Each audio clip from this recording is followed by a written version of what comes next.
Vous êtes sur la panafricaine Média, merci de nous rester fidèles et soyez les bienvenus dans ce nouveau numéro de l'invité de la rédaction. Sensibiliser au danger de l'hyperurbanisation de Dakar et au manque de végétation, tout en agissant par le biais de l'art, était l'objectif principal de l'événement intitulé « L'édifice enraciné ». Cet événement organisé par Palantir a rassemblé dans la capitale sénégalaise des artistes engagés ainsi que des acteurs dynamiques, tous impliqués dans la préservation de l'environnement. Pour avoir un éclairage sur l'impact de cet événement, nous avons l'honneur de recevoir M. Tchedo Niang, directeur de Palantir. C'est un plaisir de vous recevoir. Bonjour également, c'est un plaisir. Je suis honoré d'être avec vous aujourd'hui. Monsieur Niang, tout d'abord, qu'est-ce qui vous a motivé à organiser cet événement? Qu'est-ce qui nous a motivé à organiser cet événement? C'est la volonté de créer sur Dakar des événements culturels différents qui permettent de repousser les barrières entre les différents arts, la séparation des arts et de créer une fusion artistique autour d'un même événement de plusieurs artistes qui sont rassemblés. Et en dehors de cela, d'avoir une action concrète qui permet de faire évoluer les choses. Par exemple, là, l'édifice enraciné, c'est par rapport à une thématique liée à l'hyperurbanisation de Dakar. Donc on a voulu avoir une action concrète. On s'est associé avec une association qui s'appelle Nebedaï et qui œuvre pour la réimplantation de plantes dans Dakar et dans le Sénégal. Mais en dehors de cela, il y a aussi une volonté de promotionner les artistes, des artistes qui ne sont pas forcément en galerie ou autre, ou de très jeunes artistes qui n'ont pas encore cette chance-là. Et en dehors de cela, notre but, c'est d'arriver à montrer que toutes les choses ne sont pas figées. On peut faire de nouvelles choses, on peut créer de nouvelles manières. Là, en l'occurrence, c'est lié à l'écologie, mais à l'avenir, ça peut être lié à d'autres thématiques. Revenons à la thématique de l'édifice enraciné, première édition, celle de sensibiliser au danger de l'hyperurbanisation de Dakar et au manque de végétation. Pourquoi avoir fait ce choix et comment l'art peut-il renforcer la sensibilisation autour de cette problématique? Pourquoi avoir fait ce choix? Nous, en tant que Sénégalais et Dakarois, quand on marche dans Dakar et qu'on se déplace, on se rend compte que, en l'occurrence, il y a un problème qui est lié à cela. Et plus la ville grandit d'année en année, plus les bâtiments deviennent bien plus grands et plus l'espace réduit. Quand on est sur les trottoirs, on peut avoir des difficultés à se déplacer. Les gens qui conduisent peuvent avoir des difficultés à conduire parce que les gens n'ont pas forcément de trottoirs, entre autres. Les Sénégalais ont besoin d'espaces verts, de lieux où on peut juste aller s'asseoir. Et comme il y a une course à la construction, une course au terrain, etc., il n'y a pas une pensée, il n'y a pas une logique dans la ville qui est due au bien-être des populations, tout simplement.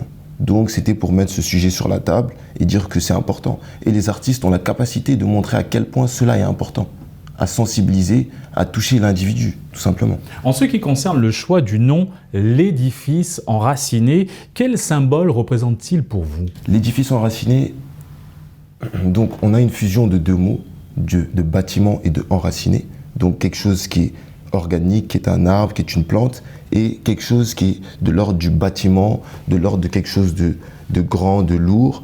Donc il y a deux idées dans ce mot, c'est l'édifice enraciné par rapport au fait qu'un bâtiment qui est enraciné dans le sol, donc c'est-à-dire une ville est forcément liée à une construction, donc on peut avoir une ville qui est bien enracinée, c'est-à-dire vu qu'elle est pensée par rapport à un environnement vert qui permet de mettre l'individu dans une bonne vibration, on va dire. Et l'autre idée, c'est l'édifice enraciné parce que l'événement est un édifice et que lui-même est enraciné de par ses ramifications avec les artistes, etc. Revenons à l'événement justement, qu'en est-il de la contribution de ces artistes qui ont participé à l'édifice enraciné et de leur œuvre exposée à cette occasion?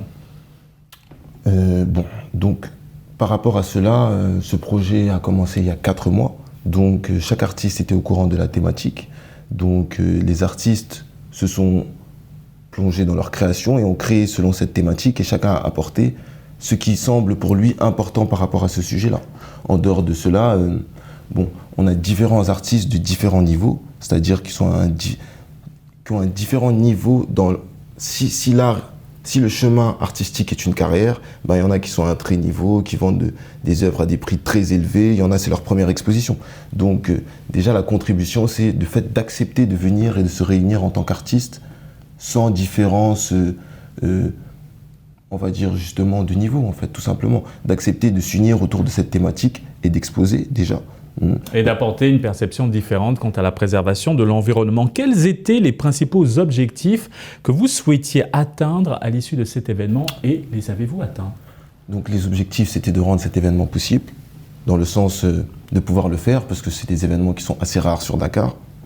Et donc les objectifs qu'on a atteints, c'était de rassembler une population qui ne vient pas forcément à ce genre d'événement, et une population assez jeune, et de la mélanger avec une population qui n'est pas assez jeune du tout. En dehors de ça, de créer cette fusion artistique, parce que si quelqu'un veut voir de la danse par exemple, ou si quelqu'un veut juste voir des peintures, il va venir et il va voir autre chose, et ce qui va peut-être le sensibiliser à autre chose, et ainsi de suite. Parce qu'aussi, un de nos objectifs, c'est la promotion artistique. On veut créer un espace pour les artistes, pour tout type d'artistes. Et donc, mélanger ces différentes thématiques, ces sujets, ça nous permet de rendre cela possible, tout simplement. Monsieur Niang, une partie des dons générés par l'événement sera reversée à une association qui œuvre pour la protection, la gestion et la valorisation des ressources naturelles au Sénégal. Pouvez-vous nous parler de votre collaboration et de vos objectifs communs en termes de préservation de l'environnement? Le but de Palantir, c'est d'avoir des actions concrètes. Nebédaï a des actions concrètes dans ce pays.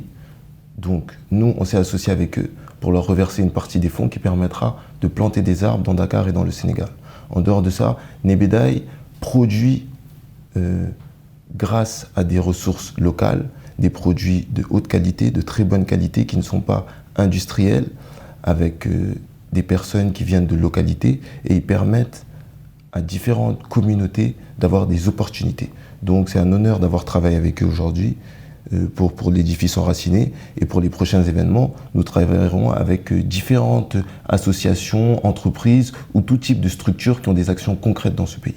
Que retenez-vous de cette première de l'édifice enraciné et des moments forts qui vous ont marqué, vous et le public? Ce qu'on retient, c'est que le besoin est là, la volonté des gens d'aller dans des événements différents, extrêmement créatifs, avec par exemple, parce que Palantir a toujours une scénographie qui est inédite. On n'accroche pas juste des œuvres sur des murs blancs, on essaye de créer tout un univers autour des œuvres. Et ce qu'on retient, c'est que les gens sont extrêmement contents et qu'ils ont besoin de ça ici à Dakar.